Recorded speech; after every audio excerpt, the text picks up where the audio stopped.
if you criticize someone and you make an accusation that's false, you can sue for defamation, right? Sue for libel or slander. But the Supreme Court said, no. When a public figure is an issue, right? When a public figure is defamed, you need something more. It's not enough to show that you made false statements. The plaintiff has the burden, right, to show that the statements were made recklessly, right? That the person knew they were false. You have to show the person made the statement even though they knew it was false.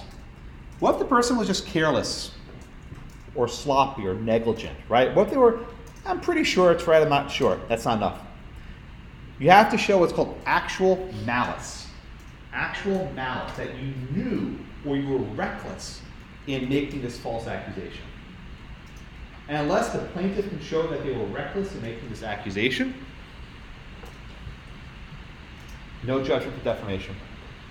So now in America, this is again, I don't think you guys have this in your countries, right? I know your libel laws are all over the place, but ours are very tough, right? If you're a public figure, it's very hard to sue for defamation. And now it's not just if you're in the government. If you are a public figure, a celebrity, a singer, an actor, a movie star, you need to show actual malice to recover for defamation. That's why all the defamation suits are filed in London, right? They're not filed here, right? It gets even bigger. Let's say instead of being a public figure,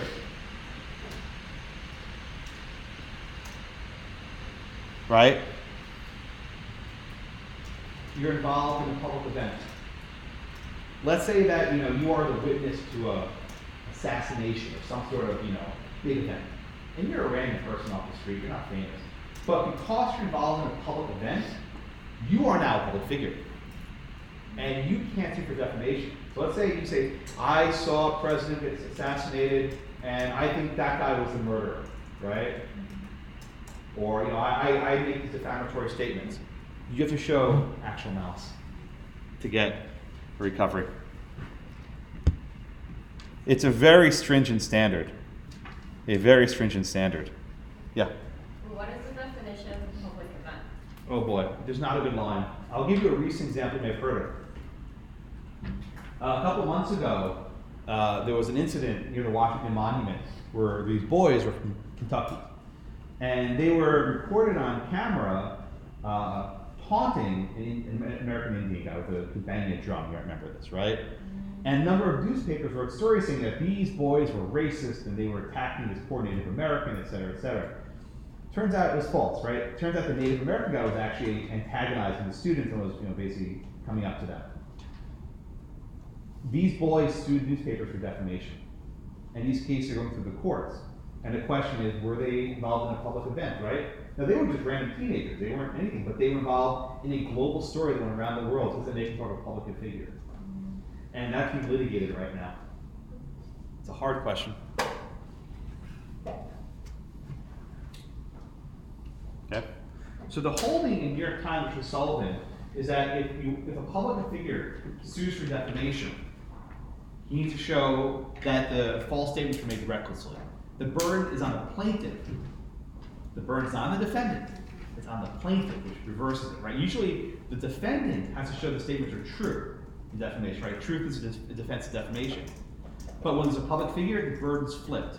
Instead of the defendant showing the statement's true, the plaintiff has to show that the statements were made with malice, with recklessness.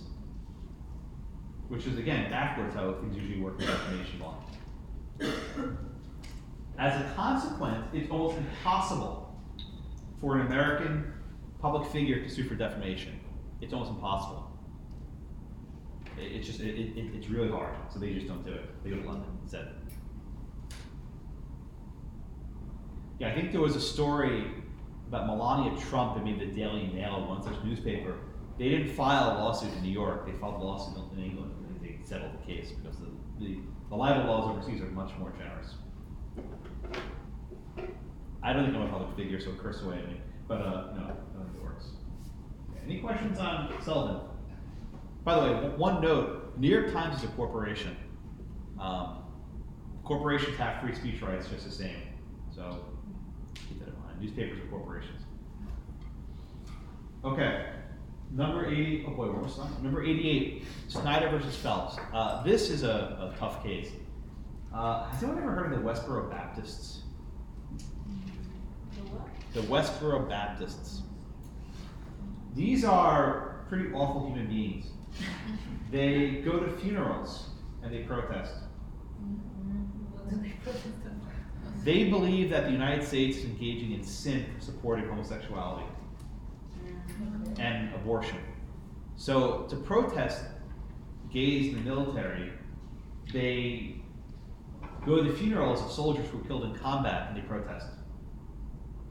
And they hold up very, very awful signs during these protests. God hates gays, you're going to hell, these sorts of statements. So Matthew Snyder was a Marine who was killed in Iraq. His funeral was held at a church in Maryland. And the Baptists showed up to protest. Now, they weren't inside the church, they were standing about 100 feet away. The father didn't actually see the protest, he learned about it later. Okay? The father sued the church for a tort called the intentional infliction of emotional distress. Does something similar in your countries? It's a very intrusive invasion that causes some sort of emotional trauma. It's called IIED, intentional infliction of emotional distress. It's a mouthful. And he said that, during my son's funeral, I shouldn't have to deal with these protesters holding signs saying, "You're going to hell." I shouldn't have to deal with this. The jury awarded a verdict of a couple $1 million, a huge verdict for the father. And his grief must have been, imagine losing your son, having this funeral, and these people are protesting there, right? I think we all feel for him. The Supreme Court reversed the verdict 8-1. And the Supreme Court said that this speech was on a matter of public concern. That the speech was about our society, about war, about gay rights, about religion. And the state cannot permit a judgment to be enforced against speech that's protected. Even though they were protesting, they were not protesting inside the church, they were protesting on a public sidewalk. And public sidewalks are considered places of free speech. That's where you protest. You protest on a public sidewalk. Right? So as a result, the court reversed the conviction. Justice Alito was a lone dissenter. And he said that some forms of speech are so offensive and harmful that they should not be permissible. And this was one of them. So that's Snyder versus Phelps, 2011. Fairly recent case. Sorry, so that ruled against Phelps, right? Yeah, Phelps was the minister. They ruled for him. The one leading that group you were referring to. Yeah. What was that? Westboro? Westboro Baptist. Westboro. Okay. Any questions on Snyder? Okay. Now we went to another category, which is offensive speech. Right? This is also a category that's very foreign for most other lawyers. The first case involves a topic that makes people sad.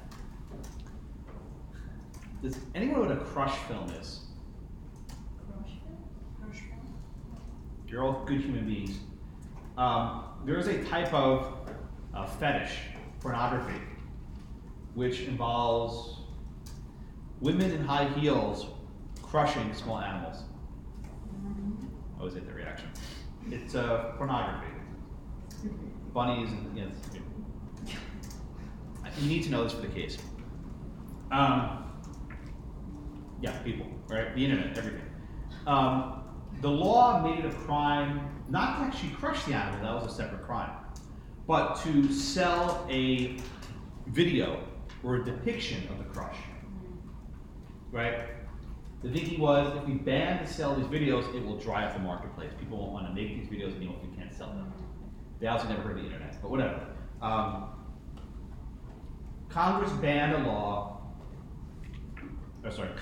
made it a crime to sell videos that show depictions of animal violence. Okay. So you think, oh my God, Josh, of course we want that law, right? Anyone here from Spain? Or Mexico? Yeah. Bullfighting. Is it a crime to sell a video of bullfighting? I don't know. Under this law, what would be? What hunting? Is it a crime to sell a video showing how to go hunting? So even though we all have sympathy for the crush videos, there's a number of applications that are tricky, right? This is a concept in which a law regulates a lot of speech. And maybe some of it could be banned, but the law is too broad. And a law that's too broad, but overbroad, is unconstitutional because it bans protected speech. In this case, Stevens was not involved in crush films. He had videos of dogfighting, pit bulls, and it's very violent. I don't encourage you to Google it. Don't do it. But he was involved in dogfighting, and the Supreme Court held that he cannot be prosecuted because the statute is too broad. It was regulating speech on the basis of its content, and once again, content-based restrictions are unconstitutional.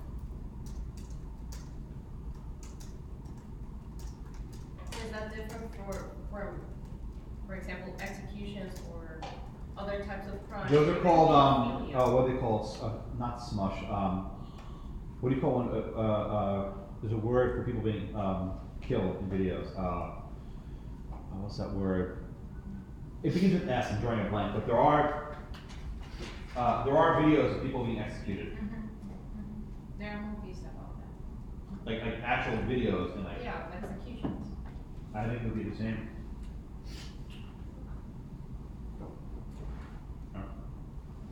What's that word? I don't want to Google it because it's going to give me some bad stuff, but there's a word for it. All right. So the court held that a law banning all depictions of animal violence is too broad, unconstitutional. So what did Congress do? They enacted a more narrow version, which only bans crush films. That is, depictions of killing little cute cuddly animals. That's not the statute I'm summarizing. So Congress then made a more narrowly tailored version that's still in the books today. I don't think there are any prosecutions under it. Oh, actually, there was one case I read about recently where a court found that the new law is also unconstitutional. I think it is as well. But that's not been to the Supreme Court yet. Yeah, this was a case where if you know what a crush was, you're an awful human being. I swear my students, when they start crying when they actually hear about this case. In the video for this case, I actually have these videos like cute puppies like playing to make people not so sad. So it's very depressing for people. Actually, different countries have different positions on dogs, so maybe it's a different reaction, but Americans love dogs. It's a huge deal. All right, any other questions on Stevens? It's not a question, but I think that under this offensive speech, actually in Poland, this burning of a cross would be considered because this offense the feelings of Catholics or other religious groups. Yeah. Would be actually a big offense, and it would go straight to court. Yeah, offense is not a crime here, right? You can offend people all you want. I offend people on a daily basis. Thank God I'm not being sent to But I jail. mean, offense of religious feelings. You can and call things like someone this. whatever you want about their religion. Speech is speech. Yeah, no, it's being offended. The answer is too bad. Say something back if you don't like Yeah, it. but on one hand we have the freedom of speech, on the other hand we have those laws that say you cannot offend. I mean, there are countries with blasphemy laws. There are laws that do vote blasphemy. That if you criticize religion, you go to jail. All right, we are almost done. Number 90. Got about 20 minutes left. Ryan's target. Number 90 is a case called Brown versus Entertainment Merchants Association. The case involves violent video games. Any gamers here? Right?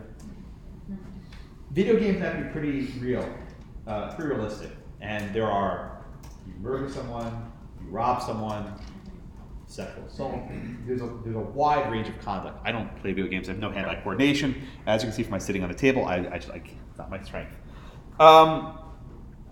California passed a law that said children cannot buy violent video games. They need a parent to buy it for them. Now, most video games have ratings on them, but those ratings are voluntary, right? Stores are not required to honor them. A store could sell a violent video game to a 5-year-old if they have the cash. But California made it a crime to sell a violent video game to a minor. This raises a question. What is a violent video game? And the court held, was this 8-1? Sorry, it was 7-2. The court held that this statute is unconstitutional. Why? It was a content-based restriction, sensing a pattern, right? You could sell a happy video game, right, with butterflies and rainbows, but you cannot sell a violent video game. And this was a distinction based on content. There was a concurrence from Justice Roberts and Justice Alito, which said that the statute is too vague, right? People don't know what violence is, but maybe you can make a more narrowly tailored and more precise a statute that isn't so broad. Justice Breyer, who was European justice in the court, said that this is wrong, that we should defer to science, and science tells us that video games are violent, and it's not for the government to second guess the state and their experts. Justice Thomas also dissented, and he wrote that, Justice Thomas also dissented. He wrote that children have no free speech rights, that parents control children, and that there's no First Amendment right for children at all, so the state can ban this. But this was a 7-2 decision. Okay. But does the Constitution make any distinction between children and adults in order to be entitled to certain rights? Yes. Yeah, the court actually draws a very sharp distinction between the rights of children and rights of adults, especially in school. Students have a reduced First Amendment right. There's some, but not full. Okay. Questions?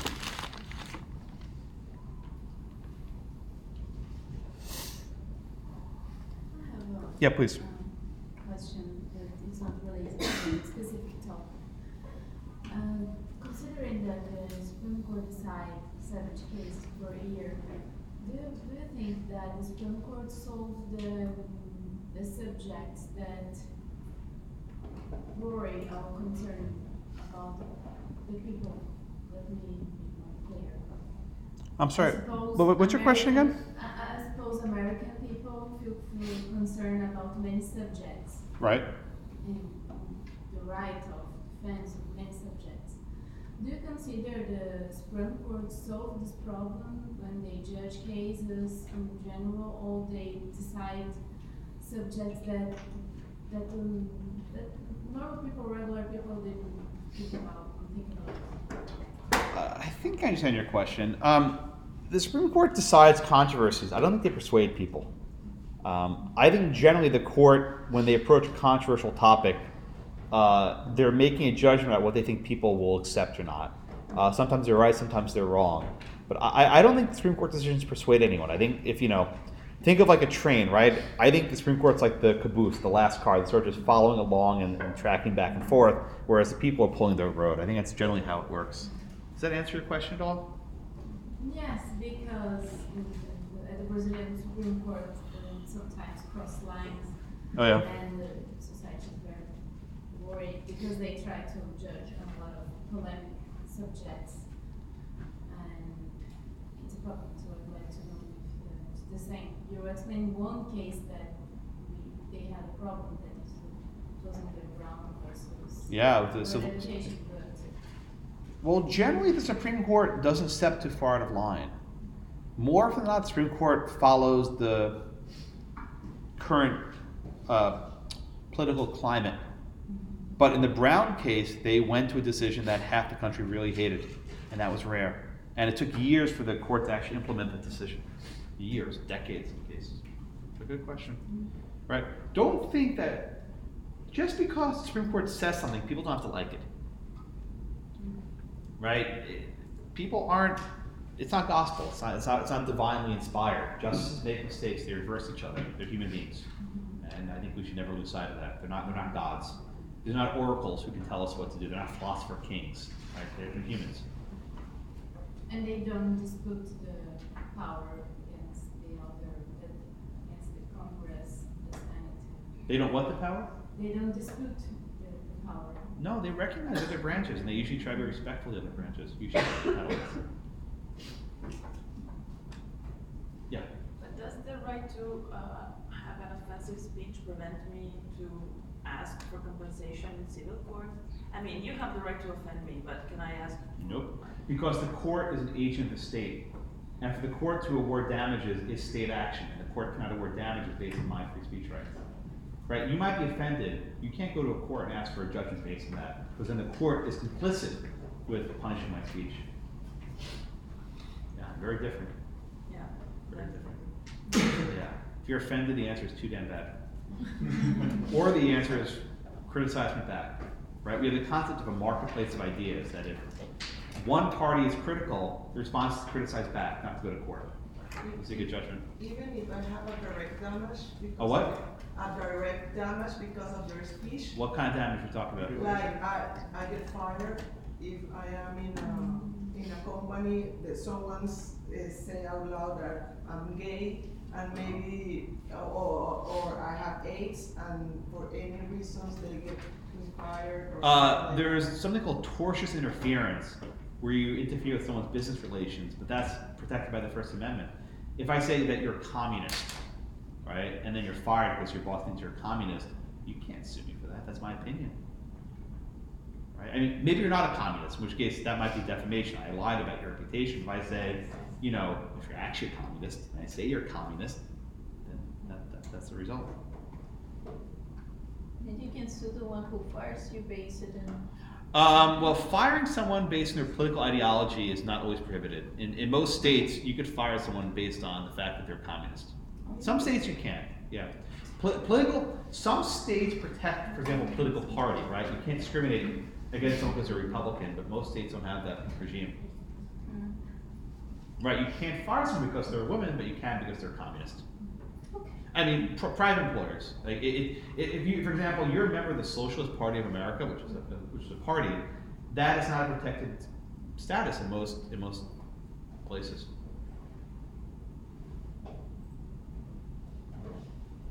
What else? Oh, we're right on time. Okay, great. All right, let's move on to the next batch of cases. Okay, next we move on to the free exercise of religion.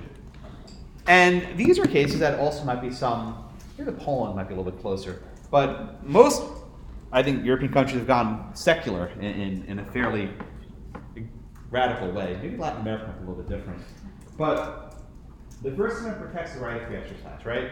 You have the right to worship and to believe as you wish. Okay. But what happens if the state gets in the way of my beliefs? Give me an example. Let's say in the first case, number 91, Sherbert versus Vernon. You are a Seventh-day Adventist, right? These are people who celebrate the Sabbath on Saturday instead of Sunday, right? Religion. What if the state says, you're unemployed, you want unemployment benefits, okay, we'll find you a job, but you have to work on Saturday. And you say, no, I can't work on Saturday. That's my day of rest. And the state says, okay, that's fine. You don't get any benefits, right? You don't get unemployment checks. In the first case, Sherbert versus Verner, the court said that was unconstitutional. That you cannot impose burdens on a person's free exercise in this fashion, right? That even though the law is neutral, right? You're not saying we hate Seventh-day Adventists. You're saying go get a job on Saturday. We have a job for you, right? The court said you can't do that. The next case, 30 years later, reversed Sherbert. Went the other way. Always goes back and forth. Right, Sherbert said that you can't punish someone. The next case said you can. Here the facts are different. You had a Native American. His name was Smith. He used peyote. You know what peyote is? It's like a hallucinogenic cactus. It's a controlled substance, it's a drug. And many Native people use this hallucinogenic cactus as part of their religious sacraments. He was fired from his job for using peyote, which was an illegal drug. And then the state denied him unemployment benefits. They said, we will not give you benefits because you were fired for breaking the law, for using controlled substance. He said, wait a minute, no. This is my religion. You can't deny me benefits because I'm doing what my religion asks of me. And the Supreme Court said, nope, too bad. Too bad. Why? Because you outside his job? No, it doesn't matter. What the court said is that this is a neutral law, right? This law was not designed to target Native Americans. The law was neutral. Just says if you get fired for doing drugs, you can't get benefits. And when you have a neutral law that's not targeted at a specific faith, it's fine. Even if it burdens your religious exercise, it can't be targeted at you. So this law is neutral. So that's Smith. So Smith more or less reversed Sherbert. Not exactly, but pretty close to reversing Sherbert. But it reversed it, the other was based on the day of the work related with the religion. It basically reversed Sherbert. Okay?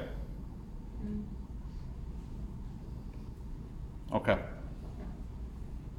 The next case is a different illustration, number 93. I'm probably going to say this wrong. Church of Lukumi Babu Ai versus City of Hialeah. This involved the Santeria faith. Do you know this religion? It's like an Afro-Caribbean faith. What's that? Cuban. Yeah, a lot in Cuba, yeah. A lot of their rituals involve animal sacrifices. Chickens and the like.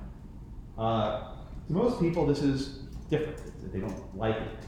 The city of Hialeah is a city in Florida, the state. And they learned that a Santeria church was opening up. So they enacted a health code that said, you cannot slaughter animals in certain conditions.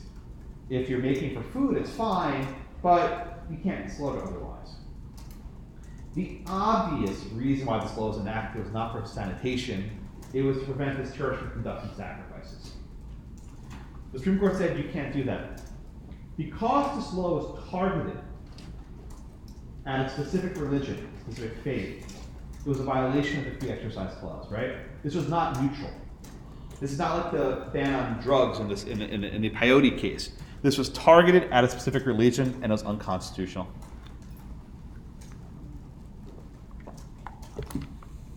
As a result, the court held the ordinance was unconstitutional, the church was allowed to open. Everyone with me? Yeah, in the back. Not really related to this, but do you have any cases at the Supreme Court regarding burqa and security? No Supreme Court cases, although there was a case involving a Muslim prisoner who wanted to have a beard. And the state said that prisoners can't have beards in prison because they can hide contraband and knives in there. So the guy was like, okay, let me grow a beard that's 2 inches long. And the state said, no, you can't have a 2-inch beard. And the Supreme Court said, this is insane, right? You can't fit a knife in a 2-inch beard, which is not possible. So we do have cases involving beards. I don't think we have any burqa cases. I think we had a case involving a head covering, but it was not constitutional, it was something else. It was a disemployment case. I think it was, what was it? A woman with the head covering wanted to work at Abercrombie & Fitch, which is like this very preppy store. They didn't want a person with a head covering. But that was statutory. It's not constitutional. All right, everyone's get these 3 cases. We are right on schedule. Okay, the next case is one you may have heard of. Involves the Affordable Care Act.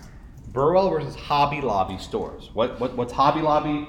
It's a craft store. They sell picture frames and art supplies. It's a very good store. I like it very much. I go there all the time.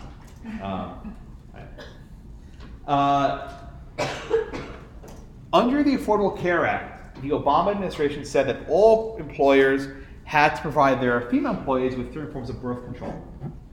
And that includes forms of birth control that operate after fertilization. Some businesses have religious objections to providing sorts of Plan B, for example, right? Providing some sort of contraceptives. And the Supreme Court said that these companies cannot be forced to provide these things. If the government thinks it's important, the government can pay for it itself or have some other means to provide it. So here you have a statute that prohibits this sort of imposition of religious freedom. I'm sorry, can you repeat this because I didn't understand what was the employer has to provide? On an insurance plan, right? An insurance plan was required to cover certain forms of contraception. Okay. And the failure to put that contraception results in a fine, a very expensive fine. Now, I note this case was not based on the First Amendment. It was based on a law, a statute called RFRA, R-F-R-A, the Religious Freedom Restoration Act, RFRA. And this law was enacted to provide greater protection for religious liberty. It was enacted in 1993, give or take. We are almost there. All right, next. The next element is something called the Establishment Clause. Now, you may have heard the expression separation between the church and the state. You may have heard this expression. This is a phrase that's not actually in the Constitution, but it's a principle that's animated much of our much of our Supreme Court case law, that there actually some sort of separation between religion. These cases involve the Ten Commandments. Public displays of the Ten Commandments. In the first case, a courthouse in Kentucky put up a plaque, a little frame, with the Ten Commandments and other religious references. In the second case, Texas had a 7-foot-tall granite Ten Commandments monument. It's like up to here. It's huge, right? I've seen it. The Supreme Court held that the Texas one was fine, but the little Kentucky one wasn't. Why? The Texas one's been there for a while, and it'll be a big deal to tear it down. The Kentucky one was new, and it'd be hard to tear down. Yeah, very easy to tear down. These were not very good decisions that people like. This has been a very divisive area. But what's the argument, right? By having a Ten Commandments plaque, the state's endorsing one religion, the Judeo-Christian tradition, and perhaps offending those who belong to other faiths. And the court said that you cannot necessarily do this. But right now, I think the Establishment Clause is moving to the right. I think the justices are going to probably get rid of some of these older cases. This term dedicates on a cross, a 90-foot cross that was erected after World War I. And it's been in Maryland for almost 100 years. They said, fine, you can let this one stay. But we'll see what happens next with the First Amendment. Almost there. 4 to go. Next one, oh my God, Europeans are going to love this one. This is my favorite ones, right? The right to bear arms. We have this because of our friends from England, right? The first case I want to talk about is District of Columbia versus Heller. It started right here. The Second Amendment provides a well-regulated militia being necessary to the security of a free state. The right of the people to keep and bear arms shall not be infringed. Now, there are two components of this clause. The first component is known as a prefatory clause, a well-regulated militia being necessary to the security of a free state. The second part is the operative clause, right? The right to keep and bear arms shall not be infringed. Now, is this a right that belongs only to people serving the militia, or is this a right for all Americans? In D.C. v. Heller, the court held this is a right that individuals hold, irrespective of whether or not you are in a militia. Okay? If you have time to go to a shooting range, I encourage it. You can't do it tomorrow, we go back home, but there's some very good ones across the river in Virginia. I encourage it. The next case is McDonald v. City of Chicago, 2010. This case extended Heller and held that the states are also bound by the Second Amendment, and the states cannot ban the possession of handguns. Now, there's a lot of room for gun control beyond handgun bans. The Supreme Court's only said you cannot ban the possession of handguns in the home. That's all they've said. Have not said anything else beyond that. Ready for more? Almost done. The final one is the Fifth Amendment's takings clause. Now, we referenced this earlier when we studied Barron versus Baltimore, which is a notion that the government can't take your property. In the first case, we have a case called Penn Coal versus Mahon. What if instead of taking your property, they're regulated? What if you have a coal mine and the government says, you can't mine here anymore, it's too dangerous. You can have a coal mine, you just can't take coal out of it anymore. The court held that that's a taking because it reduces the value of your property. So there are cases even where you keep your land, but when the government diminishes its value, you get compensation. Even if it doesn't take it. Yep. You keep it, but it's diminished value. And number 100. Oh God, we got here. Wow, right on time. This is a case called Wholekil versus New London. The Fifth Amendment says that property can be taken for public use. What's public use? Well, a road, they can take your property, a school, a government building, a military base, a hospital maybe.